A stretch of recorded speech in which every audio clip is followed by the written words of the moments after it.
ఏనుగులలో ఐరావతాన్ని, పశువులలో సింహాన్ని, పక్షులలో గరుడుణ్ణి, మనుష్యులలో రారాజును, శస్త్రాలలో వజ్రాన్ని, గోవులలో కామధేనువును, సర్పాలలో వాసుకిని, శేషనాగును, యమరాజును, వరుణదేవుడిని, అలాగే వాయువును కూడా నేనే అయి ఉన్నాను.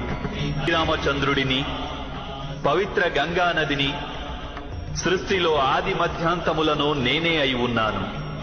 బ్రహ్మ విద్యను, మహాకాలుడిని, అలాగే బ్రహ్మను, ప్రభావాన్ని, విజయాన్ని, సత్వాన్ని, నిశ్చయుడిని, దండన, శక్తి, నీతి, మౌనం, అలాగే తత్వజ్ఞానాన్ని కూడా నేనే అయి ఉన్నాను. వాసుదేవుడను, అర్జునుడను, వేదవ్యాసుడను. నేను కానిదంటూ వేరొకటి లేనే